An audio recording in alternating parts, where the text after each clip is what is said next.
오늘 말씀은 사도행전 4장 32절로부터 37절까지 말씀입니다. 함께 읽겠습니다. 믿는 무리가 한 마음과 한 뜻이 되어 모든 물건을 서로 통용하고 제 재물을 조금이라도 제 것이라고 하는 이가 하나도 없더라. 사도들이 큰 권능으로 주 예수의 부활을 증거하니 무리가 큰 은혜를 얻어 그 중에 핍절한 사람이 없으니 이는 밭과 집이 있는 자는 팔아 그 판 것의 값을 가져다가 사도들의 발 앞에 두매 저희가 각 사람의 필요를 따라 나눠 주미러라. 구브로에서 난 레위족인이 있으니 이름은 요셉이라. 사도들이 일컬어 바나바 번역하면 권위자라 하니 그가 밭이 있음에 팔아 값을 가지고 사도들의 발 앞에 두니라. 아멘.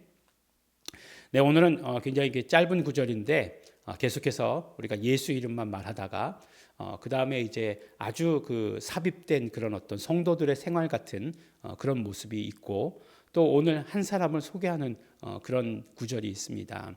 이제 5장에는 이제 뭐 아나니아와 삽비라의 얘기가 처음에 나올 테니까 뭐 아직 읽지 않았으니까요. 읽지 않았지만 그런 이야기가 나온다는 건 아니까. 근데 보니까 이제 처음에 초대교회의 모습이 어땠느냐 이렇게 얘기했는데 보니까 모든 것의 공동생활이죠. 공동생활인데 공동생활을 무엇을 가지고 공동생활이라고 얘기하느냐? 그 재산까지도 공동생활했다는 거죠. 그러니까 네 거 내 거가 없었다는 거예요. 예. 근데 중요한 것은 무엇이냐면 이거 모습 보니까 이야, 성경은 공산주의구나. 딱 이렇게 생각이 드는 거죠. 그렇지 않습니까? 누구나 다 이렇게 뭐 이렇게 다 똑같이 나눠 갖는 거구나라고 이렇게 생각하는데 똑같이 나눠 갖는다는 얘기는 없어요. 네. 똑같이 나눠 갖는다는 얘기는 없고 그 있는 사람이 내어서 그 다음에 그것을 가지고 누가 컨트롤했죠? 사도들이 나누어졌다라고 이렇게 얘기하는 거죠. 그래서 성경이 뭐 공산주의를 말하고 있다. 그런 모습인 것 같지만 그것하고는 다른 거죠. 절대로 뭐 이념을 말하고 있거나 어떤 체제를 말하고 있는 것 아닙니다. 그만큼 성령 충만했다는 얘기고 그 다음에 형제가 핍절하는 것에 대해서 정말 그 견딜 수 없었다라고 하는 거죠. 그러니까 예루살렘 교회가 그 결국에는 이들이 나중에 가서는 예수를 믿는다는 것 자체가 그 모든 커뮤니티로부터의 그런 그 뭐라고 얘기할까 추방을 얘기하는 거잖아요. 출애를 이야기하는 건데 그 출애라고 얘기하는 것은 그냥 단순히 종교적으로 너는 유대교고 나는 기독교야 이런 것을 의미하는 것 아닙니다. 이들은 철저히 어떤 공동체 사회였기 때문에 어떤 뭐 정치, 경제, 사회, 문화 이런 모든 것들, 뭐 결혼, 뭐 이런 것들, 교육 이런 것들이 다 얽혀 있었던 거죠. 그것으로부터 다 벗어나는 것을 이야기했으니까 어떤 면으로 이야기하면 그렇게 쉽지 않았을 것이다. 뭐 유대인들에게 장사하기 쉬웠겠습니까? 뭐 같은 물건이 있으면 기독교인이야? 네 건 안 사. 유대인에게서 사겠어. 뭐 이런 식으로 되면 어떻게 되는 거예요? 핍절할 수밖에 없는 거죠. 뭐 그런 상황이었다라고 하는 것을 이야기하는 것이 아니라 바로 그때 당시에 그랬다는 것이에요. 근데 이제 나중에 보면 이제 바울이 전도 여행을 하고 나면 예루살렘에 큰 기근이 닥치는 것을 보게 되죠. 그러니까 기근이 닥치니까 유대 사람들도 어려운데 크리스천들은 더 어려웠다. 예루살렘 교회는 더 어려웠다라고 얘기하는 것을 보게 되는 거죠. 그때 어떻게 됐습니까? 물질이 있는 사람들이 그것을 모아다가 이제 바울이 헌금을 모아다가 이방인에서 예루살렘 교회에다 갖다 주는 그런 모습을 볼 수 있게 되는 거죠. 근데 이건 물질에 대해서 어떤 면으로 이야기하면 사람들이 가장 집착하고 그러는데 그것을 뛰어넘는 공동체가 되었다라고 하는 것 굉장히 아름다운 모습인 거죠. 뭐 너희들 뭐 교회에 나오려면 뭐 물질 다 너 재산 다 팔아야 돼. 그게 성경적이다. 그렇지 않아요. 그런 것을 절대로 이야기하는 것 아닙니다. 근데 이제 그 모습 가운데서 어떤 한 사람이 물질 드린 것에 대해서 이야기하고 있어요. 누구죠? 요셉이라고 하는 사람이에요. 구브로라고 하는 섬이죠. 구브로라고 하는 그 섬. 이제 그 그 바울의 전도 여행 보면은 이제 바나바와 바울이 함께 갈 때 제일 처음에 이제 가게 되는 섬이 구브로 섬이지 않습니까? 그 구브로예요. 구브로에서 난 레위족이 있었다라고 이렇게 얘기하는 거예요. 이 사람도 역시 마찬가지로 디아스포라는 거죠. 근데 이 레위인 이름이 요셉이었어요. 근데 요셉이라고 안 부르고 우리에게 더 친숙하게는 누구라고 알려져 있죠? 바나바라고 이렇게 알려져 있습니다. 바나바. 근데 이 바나바의 뜻이 무엇이냐? 번역하면 권위자다라고 이렇게 얘기하는 거죠. 이제 아람어로 바나바라고 얘기했는데 이름을 번역하면 권위자다라고 이렇게 이야기하는 거죠. 근데 이제 이 바나바의 생질이 누구죠? 바나바의 생질이 마가죠. 마가. 그 마가다락방 하는 그 마가죠.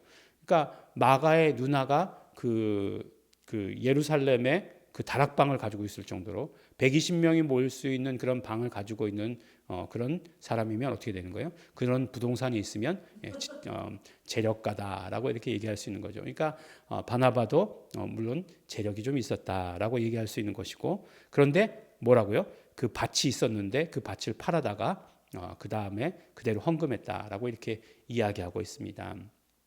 근데 이제 바나바라고 하는 이 인물이 여기서 소개되는데, 바나바를 권위자다라고 이렇게 얘기해요. 바나바가 처음 등장한 곳이 이곳입니다. 이제 나중에 가면 이제 바울과 바나바가 함께 전도 여행 떠나고 1차 전도 여행 때 떠나고 2차 전도 여행 때는 마가 때문에 갈라서게 되죠. 예.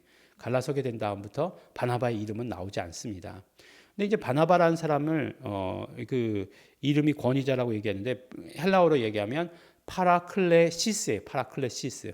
파라클레이토스는 우리가 보혜사라고 하는 것을 알고 있는데, 파라클레시스라고 얘기하는 게 바로 권위자라고 얘기합니다. 근데 이제 어디죠? 그러니까 작년에 호주에 가가지고 이제 권사 취임식을 했어요. 교회에서. 우리 이제 그 램이 끝나고 나서, 유스램이 끝나고 나서 권사 취임식을 주일에 했습니다. 근데 이제 이게 영어잖아요. 이제 영어권이잖아요. 그래서 권사라는 말이 영어로 뭐지? 네. 이렇게 찾아보다가 장로는 우리가 엘더 그런 것도 알고, 집사도 알아요. 디컨 이렇게 얘기하는 거 금방 아는데, 권사는 영어로 뭐지? 이렇게 생각하다가 뭐 도저히 생각나지 않는 거예요. 그래서 이렇게 찾아보았습니다. 그러면 이그졸터라고 되어 있더라고요. 이그졸터. 이게 근데 그러면은 이 권사라는 말은 성경에 없는 말인데 우리가 그냥 만들어서 쓰는 말인가 보다라고 생각했는데, 이그졸터가 뭐예요? 뭔가 권하는 사람이잖아요. 예. 권위자라는 뜻이에요. 그러니까 권사가 무슨 뜻이냐? 권위자, 권하는 사람, 이런 뜻이라고 하는 거예요. 예. 근데 결국에는 그런 어떤 바나바가 그 사도행전 가운데에서 권위자로서의 보인 것이 무엇입니까? 물론 그 모든 가는 곳마다 사람을 세우는 일을 했던 것 같아요. 그러니까 사람을 세우고 사람을 설득하고 뭐 쓰임 받는 자리에 이렇게 하는 것, 정하는, 이거 굉장히 중요했던 것 같아요. 근데 이제 처음에 이제 안디옥 교회가 세워졌을 때 그때에 그 안디옥 교회에 바울을 추천한 사람이 누굽니까? 바울을 픽업해 온 사람이 누구냐면 바나바예요. 근데 우리가 생각하기를 그 뭐 픽업한 사람이 뭐 중요하겠어라고 이렇게 생각하지만, 바울이 사역한 기간을 그 학자들이 이야기할 때 13년 정도라고 이렇게 얘기합니다. 그러니까 12년 정도라고 이렇게 얘기합니다. 근데 그러면 바울이 그 회심이 이제 사도행전 9장에 나오잖아요. 회심하자마자부터 사역에 쓰임 받았느냐? 아니에요. 그렇지 않아요.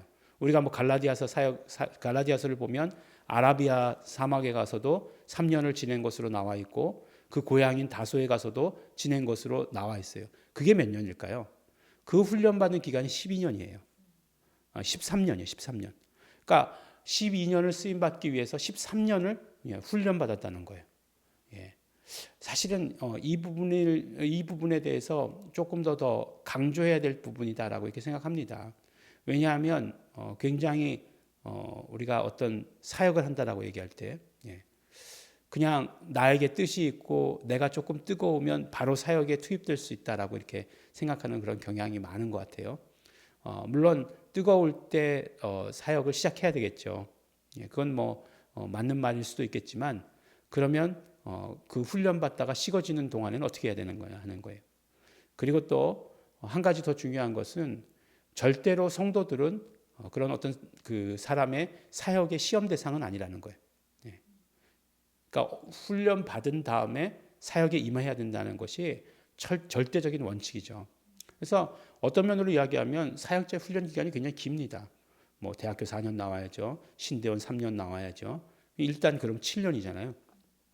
그리고 나서 어떻게 됩니까? 그 다음에 또 연습, 뭐 수련생 기간 거쳐야 되죠. 전도사 생활해야 되죠. 그 다음에 뭐 부목사로 지내야 되고, 그 다음에 목사가 되어야 되고 하는 거예요. 10년 이내에는 목사가 되지 못하는 거예요. 예. 뭐 그런 모습이죠. 근데 어쨌든지 간에 바울도 13년간을 그렇게 보냈다고 하는 것이에요. 근데 그 바울을 택해서 세운 사람이 누구냐? 바나바예요. 다소에 가서 그 바나바를 픽업해서 안디옥 교회로 데리고 온 사람이 바나바다라고 이렇게 얘기하는 거예요. 그러면 조금 전에 말씀드렸던 대로 권위자가 뭐라고요? 권사라는 거예요. 권사. 오늘 말씀은 권사님만 들으시기 바랍니다. 권사님 되실 분만 또 들으시기 바랍니다. 그러니까 권사님들이 하신 일이 뭐라고요? 그렇죠. 사람을 세우는 일을 하는 거예요. 사람을 세우는 일을 하는 게 권사예요. 사람을 세우는 일. 어떻게 세우겠습니까? 위로하고, 권위자라고 했으니까 위로하고, 권면하고, 함께 삶에 동행해주고 라고 하는 그런 일들을 통해서 어떻게 돼요? 예수 그리스도의 일꾼으로 세우는 거예요.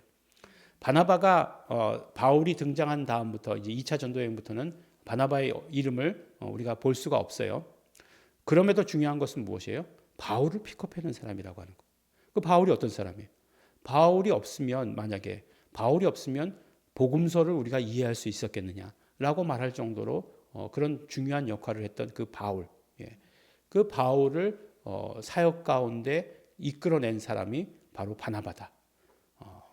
그 바울도 그러면 자기가 나서서 가지고 하면 되지라고 이렇게 우리가 생각할 수 있겠지만, 그런데 성경의 모습을 보니까 그 바울을 세운 사람이 있다라고 하는 거죠. 그게 뭐라고요? 권사다 이렇게 얘기하고 있는 것입니다.